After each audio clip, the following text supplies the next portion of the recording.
Hey guys, HDvee here and welcome to a brand new video. Today we've got some pretty cool things to go over. New events have been announced. We also have some more gameplay details that you most likely missed out on in the most recent Pokemon Legends ZA trailer, and then we also have some new rumors to go over as well. Plenty of things to break down today, so if you're excited for the video, make sure to drop a like down below. It's trying to hit 500 likes, it really helps out. Leave a comment, subscribe if you're brand new, and let's get into the video. So, starting things off, let's quickly go over the new Pokemon TCG Pocket event. This was tweeted out by HDvee saying, HDvee update, the Pokemon TCG Pocket Gibble Drop event is now live, adding 5 new promo cards into the game. So these are the details that you need to know about for Pokemon TCG Pocket. So it starts on the 3rd of March, which is of course today, and it finishes on the 17th of March. And this is the 4th drop event in Pokemon TCG Pocket. So these are the new cards added with this new event. So we have a Cherim card, a Raichu card, a Nosepass card, a Gibble card, and then also a new Staraptor card as well. And of course, you can get these cards in the new promo pack, and you have a different kind of percentage chance of getting a promo pack in the different battles. So in beginner, it's like a 50% chance, and then in like expert, it's like a 100% chance. So definitely worth doing the expert battles, because even if you lose, you don't lose any like event kind of token tickets, whatever. So you can just keep going until you get all the wins in expert.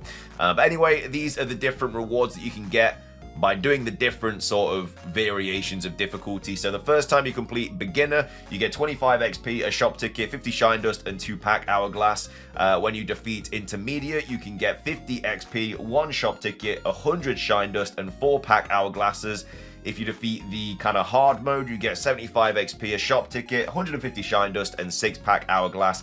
And if you defeat expert mode, you get 100 XP, 1 shop ticket, 200 shine dust, and 8-pack hourglass. So I think that's 2 packs near enough. And then, like I say, definitely worth doing expert, because you can get a 100% chance to get a promo pack every single time, which will have one of these cards.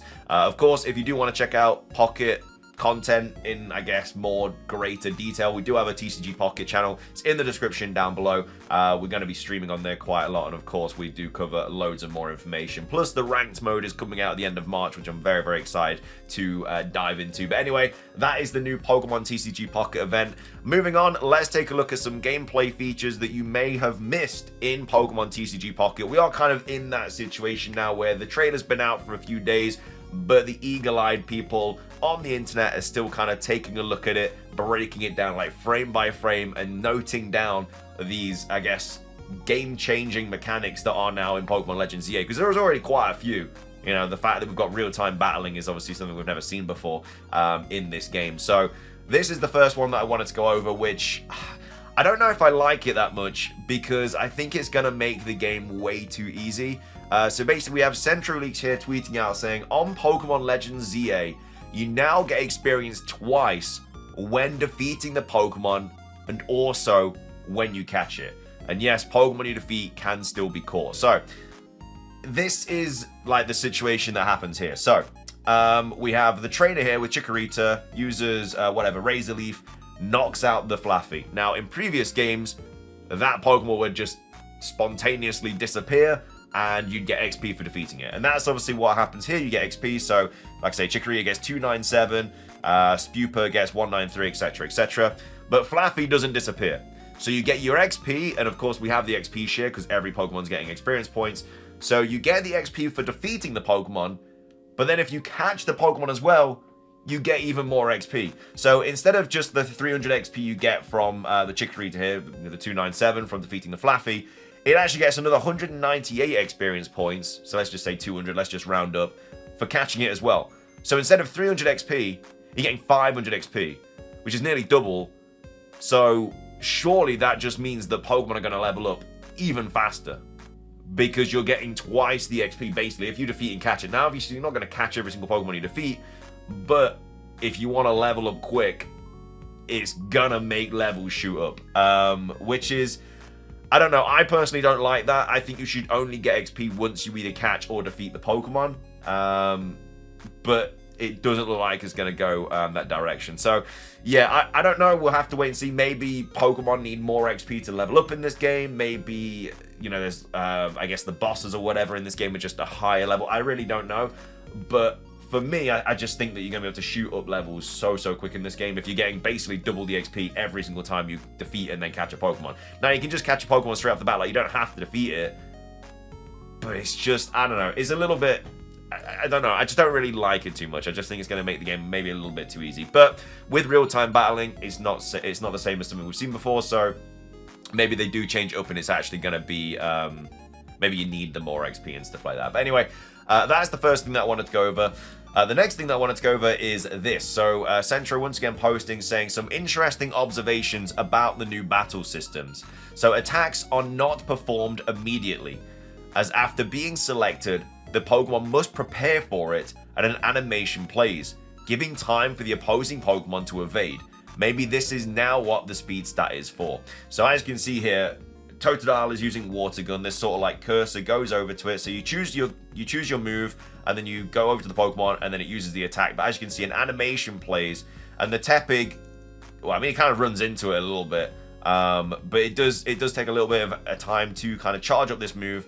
Which again, if the speed stat is quite important in this game, which I think it might be, then obviously it'll allow you to maybe dodge more attacks or something like that. So it's going to be interesting. But the next one is that you can't spam attacks. You must wait until the animation attack fully ends before using a new one. So obviously you've used Water Gun here. There will be a timer on Water Gun, but what they mean here is like you could use Water Gun and then bite straight away. But there is the animation that plays, and you cannot select another attack until that animation is fully done. And obviously you can't use Water Gun twice in a row because there is a cooldown on that. And then of course PP has also been removed, which again we covered I think in the first video for Pokemon Legends EA since the trailer. But yeah, PP is also not in this game now, which again makes sense for like this real-time battling kind of situation. And then as well as that, there's also a blue line that marks the border of the battlefield. You can move around that entire field. So with this image here, you can kind of see like this blue line in the background. So all of this location is usable for this like one little battle. So that's gonna be, I guess the battle arena is quite, but like even this one in here, you've got the whole sort of area in this, I don't know what it is, like a courtyard or something. This is the blue line that you obviously can't go past, but all of this area is used for battling. So dodging, you know, using attacks, stuff like that. I mean, in the trailer we saw Tepig use like rollout and stuff. So some attacks are going to have that big AoE sort of effect, and you're going to need somewhere to run to dodge that. But yeah, the blue lines in the background kind of, I guess, just border the actual battle sort of arena that you're allowed in. So also very interesting because it's obviously a very big arena. Like both of these shots are quite big arenas anyway. So anyway, yeah, that's just some more battle stuff that I wanted to go over. More like the nitty gritty pieces of information that you probably missed, because like I said, I definitely missed this bit where you get double XP. I mean, that's just crazy. And also, yeah, the blue borders are also quite cool because it just shows, like, I mean, you can see in this video here, like you can see the blue border here, just shows how big the arena is. I mean, I guess the further you get into the game, the bigger the arena is going to be, because obviously you're going to have bigger Pokemon and stuff. But I think this might be another reason as to why, like we saw the Onix in the trailer, it's quite small. You know, if you have a big Pokemon, like let's just say it's to scale, you got a big Onix in this courtyard, like it's just not going to be able to dodge because it's just such a big, easy target. And of course, there are bigger Pokemon than, like Onix is still bigger than Totodile, but if it was to scale, so much easier to hit Onix and it'd be so much harder to hit Totodile. So maybe that's why they've scaled the Pokemon down to like BDSP sizes, because it does make sense. I get that people want more lifelike kind of adaptations for Pokemon and stuff, but for a game like this where you have to land your attacks and whatnot, I think it does make sense to have Pokemon like not all massive. Because imagine if there was a Wailord, like you just couldn't miss it. You're not going to be able to move anywhere. So anyway, yeah, that's all the battle stuff. And then finishing things off for today's video, I wanted to go over this rumor here. So this popped up the day after Pokemon Day on the 28th of February. Like I say, a lot of rumors are going to be popping up now that suddenly know all the information that we got after the trailer. I did skim through a lot of old rumors and none of them really got a lot of the stuff right. I mean, Generation 2 starter Pokemon and then one Generation 5 starter is very difficult to predict. So if anything, like if anyone got that right, then it's, you know, very likely that they know more information about the game. But I don't recall ever going over a rumor that said 2 Generation 2 starters. Most of them said Snivy, Scorbunny, and Piplup, and that's what I thought they were going to be as well. Or the Gen 6 starters. You know, 2 Gen 2s and 1 Gen 5s just completely out there. But anyway, this was titled Rumor, posted on the 28th of February. And again, because it was on 4chan, take it with a massive grain of salt as always. Most likely fake, but you never know. Because if you weren't aware, somebody actually leaked the starters on 4chan like a couple of hours before the presents. They actually used a gameplay screenshot of the trainer with Totodile, Chikorita, and Tepig, and they actually said, you know, my dad's a translator at Game Freak or something, which is usually a meme, but they got a legitimate screenshot. So I don't know if they got that screenshot from someone else and just memed it or whatever, but someone on 4chan legitimately does have, you know, there's a legitimate leaker somewhere on 4chan because they literally posted the image of the trailer. Anyway, it says Meganium, Emboar, and Feraligatr have only regional forms, being Grass Fairy, Perfume Theme, Fire Steel Chef, Underwater Dragon Monster, respectively. I'm more siding with regional forms for the starters instead of Mega Evolutions, just simply because we got them in Pokemon Legends Arceus. I understand that, like, if this game is set in the future, then, you know, why would they be adapting to the new surroundings, especially because it's in a city? Like, the whole point of regional forms is they have to adapt to these harsh conditions, like maybe they're in a really snowy landscape, and so Vulpix had to adapt to an Alolan Vulpix. You know, maybe it's in a volcano area, you know, maybe it's in a desert wasteland. They're the kind of things they have to adapt to. They don't have to adapt to a city. So the only way I could really see them having regional forms is if this is set in like a different sort of timeline, and the Meganium of this timeline is Grass Fairy instead of regular grass, and the Tepig is whatever, and the Totodile is, you know, whatever type it's going to be. Because I just don't really see how they could get regional forms any other way. Mega Evolutions, I think, is also very likely to be on the cards. But again, if it's set in the future, why were they not able to Mega Evolve in the events of X and Y? Especially if it's only like 10, 15 years in the future. And I get that, oh, maybe they discovered their Mega Stone and stuff. But I don't know. I think that both are just... It's going to be interesting which way they go with. In a perfect world, we get regional forms for the starters, and then we get Mega Evolutions for the Gen 6 starters. That would be incredible. I don't know if that's going to happen, obviously, but we'll see. Speaking of the Generation 6 starters, though, it says Chestnut, Delphox, and Greninja have Mega Evolutions. They're going to be the same type. So Chestnut's going to stay fire fighting grass, or grass fighting. Delphox is going to be fire psychic, and Greninja is going to be water dark. There's no Mega Charizard Z and no Mega Mewtwo Z, which is good because we don't need a third Mega Evolution for these two Pokemon. It then goes on to say there's no new evolution, but there is a Mega Sylveon. I'm still holding out hope that we do get a new evolution. I know we didn't see one in the trailer, but we didn't see anything new in the trailer in regards to forms or Pokemon or anything. The only new stuff they showed, obviously, was the gameplay, and then they showed the starters. But in actual fact, they still haven't really shown a lot of new stuff for this game, like I say, in regards to Pokemon.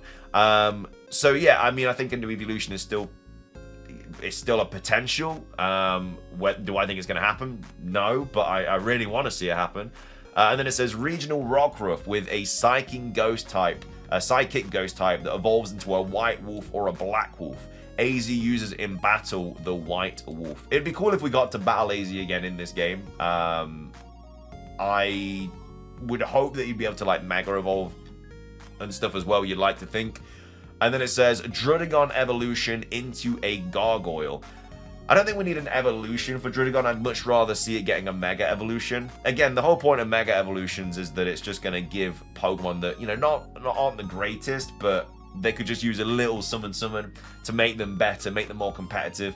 But again, this game is probably not going to have any sort of competitive variance to it, you know? But the Mega Evolutions in this game very likely going to be available in Pokemon Champions. So even if you can't use your Mega Evolutions in battle in this game with your like friends and stuff, you should still be able to do it with Champions. And I think that's why Champions is going to be so revolutionary, because it's going to have every gimmick in the game, which is absolutely wild. And whenever, like, they can literally do Mega Evolutions in any game now and not have to worry about online, because they can just pop them into Champions. And then it says Mega Raichu, Mega Nidoking, and then also Mega Talonflame and Mega Lurantis as well. The one thing I do want to note on is that Fletchling was shown a lot in the trailer. And I know that it's the regional bird of Kalos, but it was in like nearly every single scene, and it was shown a lot in the original trailer for Legends EA as well, because you're a fletchling that you kind of like, or no, you start off as like a Talonflame and then you go into a Fletchinder and then a Fletchling or whatever. So it's had a pretty big role in both trailers. So I don't know, just some food for thought there that maybe there's going to be something there for Talonflame, who knows. Lurantis, yeah, I mean, potentially. I don't know if anything after Gen 6 is going to get a Mega Evolution, but we'll see.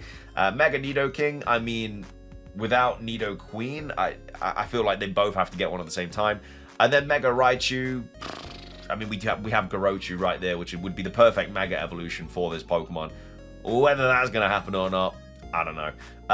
But yeah, all in all, this rumor, it doesn't really seem likely. I mean, there's nothing that really makes it scream fake, but there's also nothing that really makes it scream real. So we'll have to wait and see. But yeah, you're going to be seeing a lot more rumors now that just conveniently have got everything right after the trailer comes out. You know, never got anything before the trailer came out. But anyway, let me know your thoughts on this, and then also let me know your thoughts on the sort of new battle kind of gimmicks and gameplay features and stuff that we've gone over in today's video. What are your thoughts on the multiple XP instances in one battle, and then also the kind of blue lines and all that jazz for that? And then also make sure to take part in the TCG Pocket event if you are playing that game, and of course the Pocket channel will be linked in the description and down below. But thank you for watching. If you enjoyed, drop a like. Let's try and hit 500, does really help out.